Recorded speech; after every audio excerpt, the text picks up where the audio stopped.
Hey everyone, and welcome to The Explainer. We're jumping right into something truly massive today. When we talk about the global energy transition, it is so easy to get totally bogged down in dense policy papers and those distant international climate summits. But today, we're looking at the actual engine driving change, right on the ground. We are unpacking the sheer scale of India's energy transition by looking at this fascinating cultural backbone known as Akshay Urja Diwas. It is, honestly, an absolute masterclass in how you take a high-level national policy goal and turn it into a living, breathing, grassroots movement. Just think about the magnitude of this for a second. Seriously, how do you convince over 1 billion people to completely rethink and change how they use power? It's hard enough getting a family of 4 to agree on what's for dinner, right? It's simply not enough to just build a giant solar park out in the desert somewhere. You have to fundamentally change the culture of energy consumption in homes, in schools, and on farms across a vast, incredibly diverse nation. So this explainer is going to take us on a journey from the micro to the macro, showing exactly how India is actually pulling off this massive national behavioral shift. All right, let's dive straight into Section 1, the meaning of inexhaustible energy. To really get this movement, we have to understand its core philosophy. Akshay Urja translates directly to inexhaustible energy. Now, this is observed annually on August 20th, and at first glance you might think, oh, it's just a regional version of Earth Day. But it is so much more than a symbolic celebration. It's actually a highly calculated strategic engine for behavioral change. The whole goal is to democratize sustainable living. It's about taking this big idea of harnessing perpetually replenished natural resources, tapping into the endless energy of the sun and wind, out of government halls and bringing it right down to the grassroots level.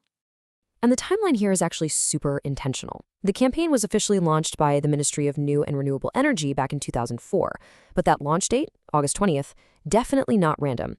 It deliberately coincides with the birth anniversary of the late former Prime Minister Rajiv Gandhi. See, Gandhi was this massive proponent of using cutting-edge technology to leapfrog traditional industrial bottlenecks. He understood that true modernization and economic prosperity absolutely require energy independence. So Akshay Urja Diwas perfectly frames renewable energy not as some sort of environmental compromise where we all just have to make do with less, but as a powerful driver for technological modernization and real economic growth. Which brings us to Section 2, shifting mindsets and demystifying tech. To make that modernization a reality, you've got to get the public on board. Because let's face it, renewable tech can sound kind of jargon-heavy to the everyday citizen. So I want to ask you directly, are you a passive consumer or are you an active prosumer? This campaign actively works to dismantle the old entrenched idea that traditional fossil fuels are somehow more reliable.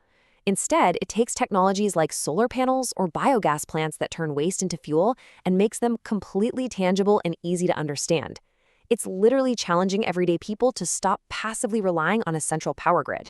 So the absolute key here is this concept of the prosumer. A prosumer doesn't just consume power, they generate it, and then they use it. It's a total paradigm shift. By encouraging decentralized power generation, like just throwing some solar panels up on your roof, the campaign changes the entire narrative.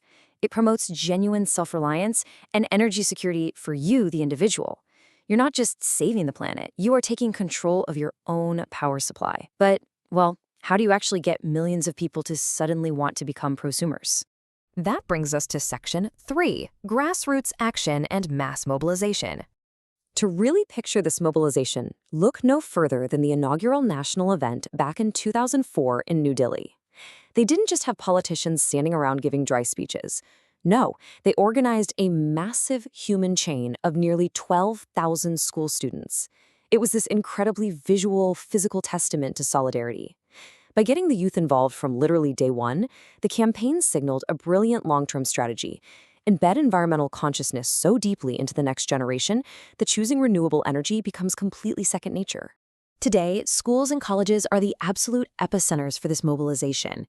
And it is hands-on. We are talking interactive competitions like debates and essay writing that actually force students to research and internalize these concepts. We're talking science exhibitions, where kids aren't just memorizing physics from a textbook. They're building working models of solar cookers and wind turbines. And they cap it all off with pledge ceremonies, creating a genuine, lasting sense of moral obligation to take these green practices right back home to the family. But it definitely doesn't stop at the schoolyard. To reach rural and semi-urban communities, the campaign uses street plays and traditional folk performances. It conveys these ideas in ways that culturally resonate. And for the adults and professionals, they host targeted seminars with local industries to break down the actual financial feasibility of installing these systems.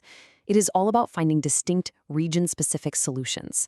Maybe that means capitalizing on the abundant solar potential in Rajasthan, or harnessing wind power along the coast of Gujarat, or utilizing biomass in dense agricultural regions.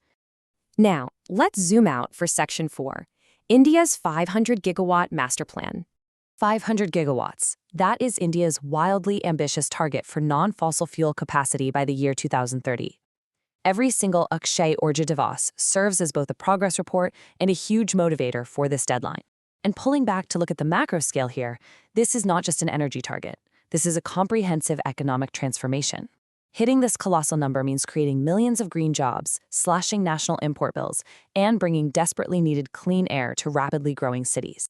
So, to actually hit that 500 gigawatt target, that grassroots demand we've been talking about has to meet policy execution. And that happens through massive flagship government initiatives. First up, PM Surya Ghar is literally turning homes into mini power plants by giving substantial subsidies to middle-class families for rooftop solar, essentially offering free electricity. Then there's PM Kusum, targeting the agricultural sector. It helps farmers install solar pumps and, get this, allows them to sell their surplus power back to the grid. It literally turns farmers into energy entrepreneurs. Finally, the National Green Hydrogen Mission is the futuristic leap, using renewable energy to produce hydrogen from water to decarbonize heavy industries like steel and transport. This quote from our source material really brings the whole thing home. Akshay Urja Diwas is far more than a ceremonial date on the calendar. By educating the youth, engaging communities, and demystifying the tech, it builds the cultural backbone of India's energy transition. You could have the best, most well-funded policies in the world, like PM Surya Ghar or PM Kusum, but without the social license and popular demand built by these grassroots awareness campaigns, those policies simply cannot succeed at scale. Which leaves us with a pretty fascinating thought to end on. We've just seen how an entire nation is working from the ground up to turn passive consumers into active, self-reliant prosumers. So, I'm going to leave you with this. What local energy opportunities might you be overlooking in your own backyard? Whether it's looking into solar for your own home or simply changing how your community thinks about power consumption, this prosumer mindset, it's completely universal. Think about it. Thanks for joining me on this explainer, and keep questioning how you power your world.